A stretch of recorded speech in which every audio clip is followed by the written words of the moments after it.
Pag hindi abot dito, yan. Parang sa MRT lang.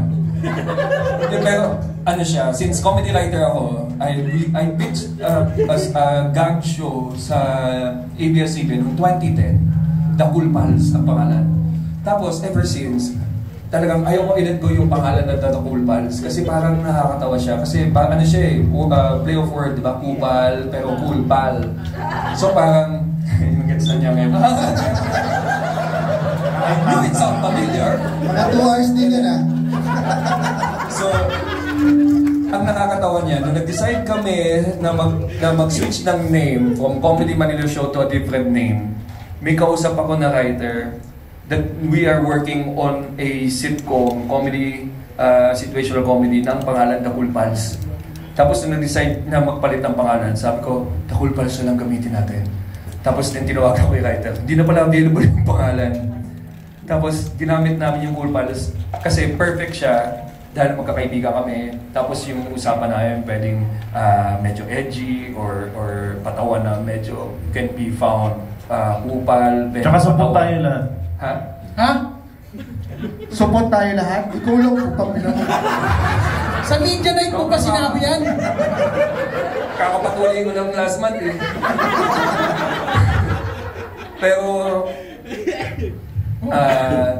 yung reason behind the perfect siya kasi yung Cool Pals walang hierarchy. So ang tawag namin sa sarili namin Cool Pals, pero ang tawag namin sa listeners namin Cool Pals. I think that helped build the community also. Na Cool Pals ka, Cool Pals din ako. And then walang ako yung host, listener ka lang. No, we're all in joke kasi magkakasama kami sa conversation. Even though hindi mo kami kasama dun sa actual conversation, pag tumawa ka, you feel like you belong. So, Cool Pals ka din, and Cool Pals kami, Cool Pals tayo lahat. So, nakakatuwa ka kapag minsan may pumupunta kami sa isang company. Babatiin kami ng guard, uy, Cool Pals ako. Pagdating namin dun sa event ng company, yung vice president ng company, Cool Pals ako. Tapos yung boss, ako kupal lang. Okay, no, totoo. So parang doon sa pagdating sa platform namin, doon sa FB group namin, lahat nagagaguhan, walang hierarchy, walang nagtatanong. Totoo.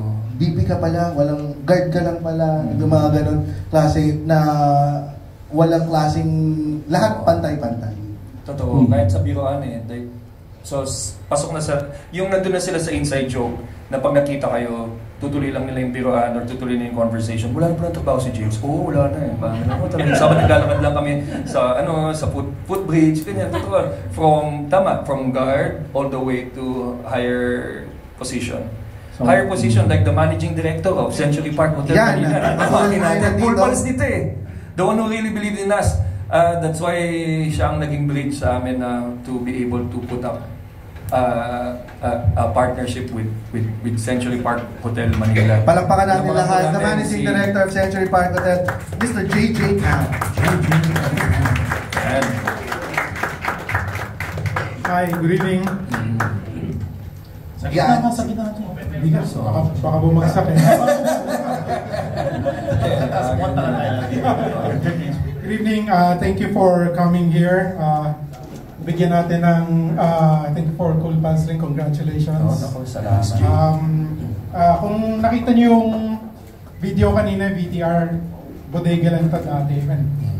12 years siyang hindi ginagamit at ngayon punong-puno dahil sa kanila. Kaya let's give them a round of applause. I'll take that round of applause. Nakakatawa kasi this was an empty space talaga. Tapos ini-imagine namin, naglalagay kami nila JJ dito yung stage. Tapos dito yung mga tao. Ano ba ito? Kitchen pa dati? Diba? Kitchen? Bar. Ito yung bar.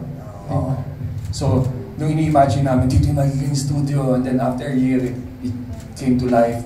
Tapos, pag nasa backstage kami, narinig namin yung tawa ng audience pag nagpapatawa yung comedian on stage. It really, parang goosebumps talaga na parang from an empty space. Now it's filled with laughter, mga taong masayahin. So parang ang ganda makita, lalo na nandito kayo to help us spread the word na meron ng kasi Comedy Manila din tayo, so wala pa kaming venue sa Manila. Actually talaga Comedy Manila kami for 10 years. Tapos hindi kami nag-show sa Manila. So nakakatawa pa finally, nandito na din tayo sa Century Park. So ang ganda. It came to life because of this guy who believed in us. Cool Pals siya eh. He's a Cool Pals listener. Ayan lang, ayan lang.